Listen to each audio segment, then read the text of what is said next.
Welcome to the deep dive. Today we're embarking on really an extraordinary journey. We're going to a nation that, well, it often slips under the radar in global conversations, I think.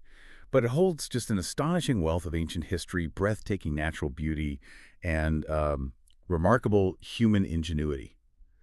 Sudan, we've got an incredible stack of sources right here. Vivid historical accounts, detailed ecological studies, you name it. Our mission today is basically to distill all those pages, get to the most important nuggets of knowledge, give you a real shortcut, to understanding this fascinating country, and maybe uncover some truly surprising facts you might never have heard. Yeah, and what's truly fascinating looking through these is how they paint a picture of a country that isn't just like ancient in one corner and beautiful in another. It's one where millennia of history have really profoundly shaped its unique landscapes and ecosystems. They're intertwined.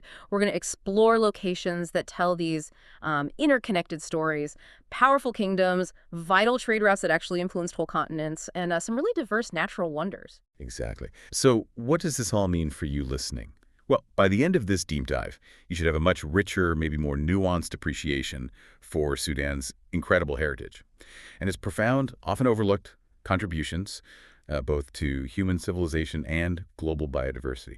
So, yeah, let's unpack this. Okay, let's begin our journey on the eastern side. Along the Red Sea coast, the material we have really brings to life a place called Sawakin Gateway.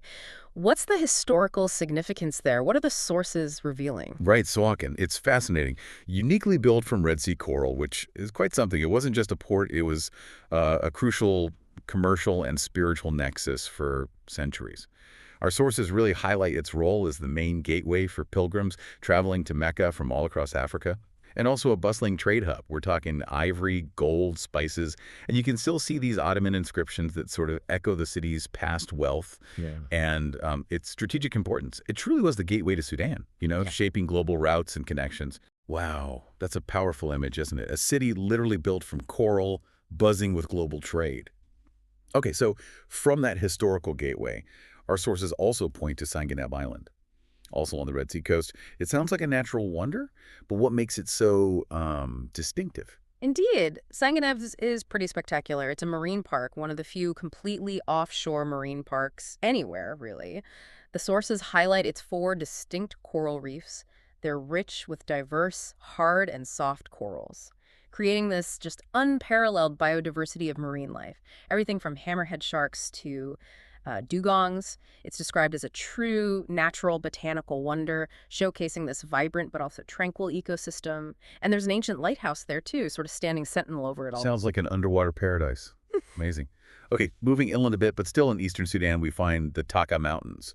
The description here is quite poetic, calls them a hotel of smooth peaks. What's that about? Yes, these peaks rise more than 1,000 feet, and they sort of embrace the city of Kassala. They're a really significant natural landmark, especially known for their natural granite staircases. Apparently, they've attracted climbers, even ancient pilgrims maybe, since at least 1939, which raises an interesting question, doesn't it? How does such a distinct geological feature like these staircases actually shape the local culture and activities in Kassala?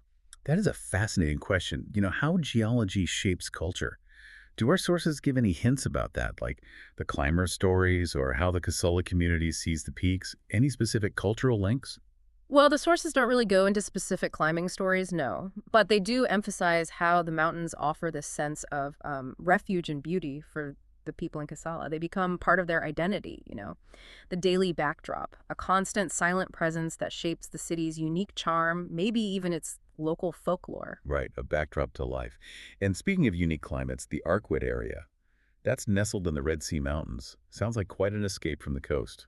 Oh, definitely. It's at 1,000 meters high, so Arquit provides this dramatic contrast to the desert plains down below.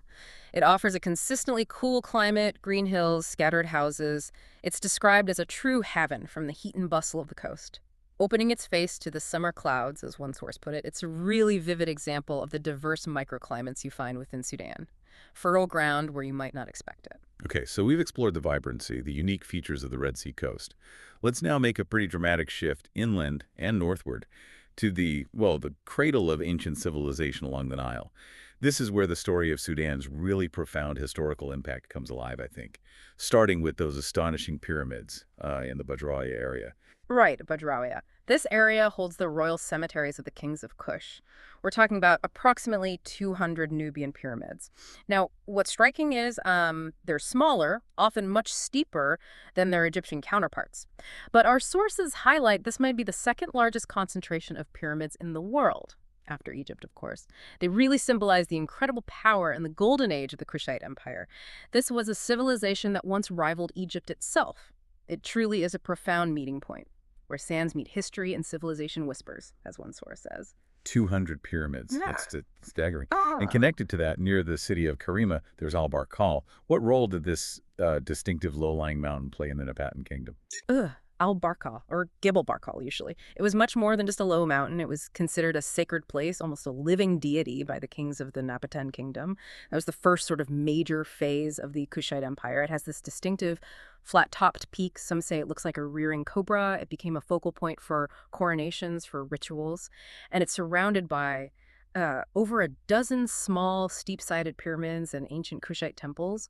Our sources really capture how this was a place where civilization was born, preserving the secrets of kings in its silence. Really evocative. From these incredible ancient structures, let's turn to ancient geology. The stone forest in northern Sudan. Yeah. That sounds like a natural historical relic. What makes it a scientific treasure? Well, it's pretty much what it sounds like, a semi-desert landscape that's literally strewn with fossilized tree trunks and branches. Our sources describe it as one of Sudan's rarest phenomena, a natural historical relic dating back thousands, maybe even millions of years. And it's a scientific treasure because it gives us this vivid, tangible window into the Earth's ancient botanical history, into climatic shifts. We can glimpse what this region looked like in a vastly different geological era. Remarkable. Ancient trees fossilized in a desert. And the thing that ties all these diverse elements of Sudan together, literally and figuratively, is, of course, the Nile River. Our sources speak of its incredible significance, almost mythical. Oh, absolutely. The Nile. It's the longest river in the world, running, over 6,650 kilometers from its source, and over 665 kilometers just through Sudan. It's depicted as the main source, a symbolic prelude to Sudanese and Arab identity. I mean, it's a river that has literally carried civilizations, nourished souls, never stopping its flow. It's truly the lifeblood, isn't it? A constant through millennia of change, defining settlement, agriculture, culture, everything. The Nile, yeah, as you've highlighted, it's clearly Sudan's past and present lifeblood. So how does this ancient constant manifest in modern Sudan? Our sources point to the massive Meroe Dam in northern Sudan. That sounds like a powerful example of the Nile's ongoing significance. The Meroe Dam, yes, it's highlighted as arguably the most important development project in modern Sudanese history. It's a colossal undertaking. It generates about 12,250 megawatts of electricity, which is a huge boost to Sudan's power grid. But beyond that, our sources really emphasize its critical role in agricultural irrigation. It's created new opportunities, employment for thousands, literally helping, as one source puts it, light be born from the Nile, writing an epic story of nation building. That's a huge tangible impact. Okay. Moving to central Sudan now, in Omdurman, the Nilan Mosque. It's described as a unique architectural symbol. What makes its design so striking? Oh, this mosque really stands out. It was famously designed as a graduation project from the University of Khartoum. Its unique design has these feathers that resemble, a fairy tale flower, sort of encompassing a central dome and an octagon shape. Our sources praise it for creating this remarkable harmony between modern art, serene spirituality, and its location right there on the banks of the Nile. It's a true modern landmark. A fairy tale flower mosque. Interesting. And for something completely different, but equally significant perhaps to Sudan's development, Yeah. the Atbara railway station in northeastern Sudan. What's its story? Right, at Borough Station, it isn't just a large historic British-style building, though it is that. It's seen as the industrial heart of the railway movement in Sudan. But more importantly, our sources highlight it as the surprising origin point of the Hijri labor unions, which was a pivotal moment in the history of organized labor, not just in Sudan, but apparently influencing movements globally. It was right here, as the wheel of change turned with the trains, that workers started to organize and, fight for their rights. That is a surprising fact. A railway station linked to global labor history. Okay, wow. Now let's explore the incredible natural diversity. Western and southeastern Sudan, starting with the Jebel Mara waterfall in western Sudan. Jebel Mara, yeah, it's a truly dramatic landscape. It includes this vast green mountain range, a massive volcanic crater, even inland lakes. It's often covered in clouds and meadows at the higher altitudes, offering this stark contrast to the desert around it. Its temperate climate and scarce fresh water sources are considered the most important source of biodiversity and aquatic life in the whole region. It rises majestically in the heart of the desert, as one source describes it, supporting these unique ecosystems. Amazing. And finally, let's talk about the Dinder National Park in southeastern Sudan. This sounds like a global treasure. It absolutely is. Established way back in 1935, Dinder National Park isn't just Sudan's largest reserve. Our sources identify it as a critically important global site for biodiversity. It's renowned for its unique wetland ecosystem, which is vital for migratory birds coming from Europe and Asia. And it's home to just a remarkable array of plant and animal species, significant populations of lions, elephants, giraffes. It truly is where life breathes in Dinder in all its glory. A vital sanctuary offering another dramatic contrast to the surrounding arid landscapes. What an incredible deep dive this has been into Sudan's, well, multifaceted identity, from ancient pyramids that really do rival Egypt's to modern dams harnessing the Nile, from vibrant Red Sea reefs to lush mountain ranges in these vital national parks. It's clear Sudan offers just an astonishing array of experiences and profound historical depth. Yeah, and if we try to connect this to the bigger picture, these sources reveal not just, isolated points of interest. They show a coherent narrative of a land profoundly shaped by deep history, by those vital waterways, and by a remarkably resilient natural world. It really does challenge common perceptions, I think, and highlights a country that deserves far more global recognition for its unique heritage. That's a powerful way to put it, challenging common perceptions. It feels like we've only just scratched the surface, really. A country that truly deserves more attention for its profound cultural and natural heritage.